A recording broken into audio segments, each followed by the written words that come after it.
Hello everyone. Yes, today we are going to do simple present tense, or you can say that present indefinite tense. Okay.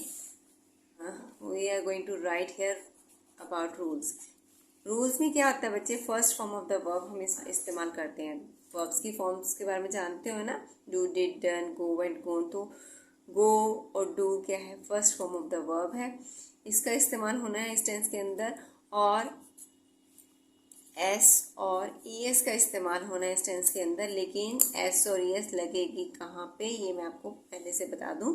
S और ई S लगेगी हमारे पास he, she, it and name of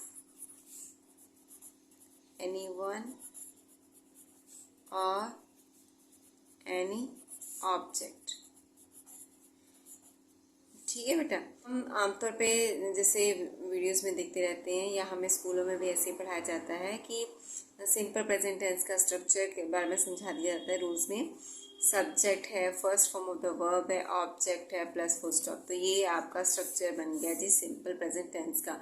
लेकिन बच्चों को यहाँ पे confusion रहती है कि हमने सब्जेक्ट के साथ first form of the verb तो लगानी है, लेकिन एस और यस हम कहाँ पे लगाएं. ठीक है, तो यहाँ पे मैंने क्लियर कर दिया कि he, she, it and name of anyone और एनी ऑब्जेक्ट के साथ हमने एस और यस का इस्तेमाल करना है. ठीक है, और ऐसे ही हमें नेगेटिव और इंटरोगेटिव के बारे में भी पढ़ाया जाता है. नेगेटिव में हम पढ़ाते हैं स्कूलों में, जैसे कि सब्जेक्ट है, डू एंड डज है, इसके साथ हमने नॉट लगाना है, फिर first form of the verb लगानी है, फिर हमने क्या लगाना है, ऑब्जेक्ट लगाना है, फिर फुल स्टॉप. तो ये हमारा बन गया नेगेटिव का स्ट्रक्चर.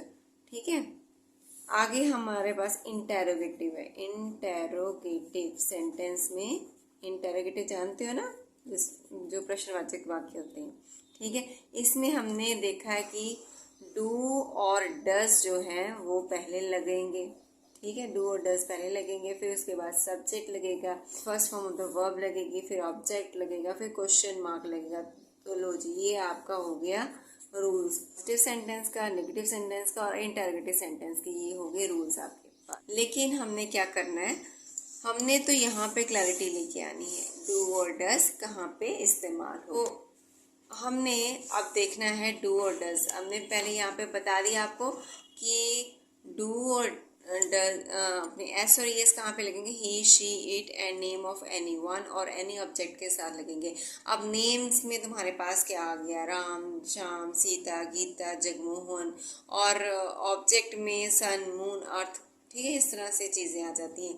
तो जब ये सिंगुलर फॉर्म में आपके पास आती हैं, ठीक है, ये सारे आप गौर फरमाएं यहाँ पे कि सिंगुलर है, एनी वन, एनी ऑब्जेक्ट. ठीक है, तो ही भी सिंगुलर है, शी भी सिंगुलर है, इट भी सिंगुलर. सिंगुलर पर्सन के साथ हमारा हमेशा एस और एस ही आएगा. इसके अलावा एक ब्रदर के बारे में बात हो रही है, तो सिंगुलर ब्रदर के बारे में बात हो रही है, तो वो सिंगुलर गिना जा रहा है, तो उसके साथ भी एस और एस लगाएंगे. फादर है, मदर है, ठीक है, तो उनके साथ भी हमने एस और एस का इस्तेमाल करना है. ठीक है, ऐसे ही जहाँ पे एस और एस का इस्तेमाल हो रहा है वहाँ पे ही हमने डज का इस्तेमाल करना है. डज के लिए भी सेम यही फॉर्मूला है, he, she, it and name of anyone और एनी ऑब्जेक्ट. यही फॉर्मूला डज के लिए है. बाकी सब के साथ आपने क्या लगाना है, बाकी सब के साथ यानी कि प्लूरल्स के साथ, प्लूरल्स के साथ हमने क्या लगाना है, डू. जैसे प्लूरल्स हो गए दे, देयर, है ना, यू, योर. ठीक है, और एक हमारे पास ऐसा प्रोनाउन है जो सिंगुलर होते हुए भी उसके साथ हम सारी जो ट्रीटमेंट उसको देते हैं वो प्लूरल की देते हैं, आई. आई के साथ भी डू का ही इस्तेमाल होगा. बस जब आपको ये रूल क्लियर हो जाएंगे तब आपके लिए टेंस कहीं भी मुश्किल नहीं रहेगा. तो अब हम इसके साथ एक एग्जांपल लेते हैं पॉजिटिव सेंटेंस की. He plays cricket. ठीक है, तो ये हमारे पास है पॉजिटिव सेंटेंस. ठीक, पॉजिटिव सेंटेंस है हमारे पास. इसका हमने नेगेटिव बनाना है, ही. अब यहाँ पे एस लगा है तो एस हटाएंगे, यहाँ से डज बनाएंगे. ही डज नॉट नेगेटिव बनाएंगे ना, तो यहाँ से हमें इसको हटाना है एस को, और ये एस जो है डज में चला जाएगा।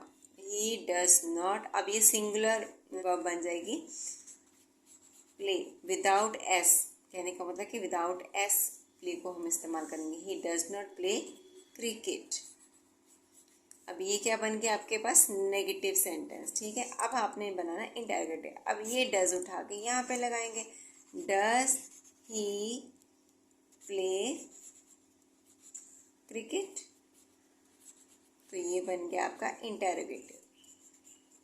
इस तरह से बच्चे हमने अपने सारे जो सेंटेंसेस है ये कंप्लीट करने हैं। ठीक है, तो उम्मीद करती हूँ कि आपको आज सिंपल प्रेजेंट टेंस समझ आया होगा। इसकी और एग्जांपल्स जो है मैं आपको डिस्क्रिप्शन बॉक्स में डाल दूँगी। Thank you.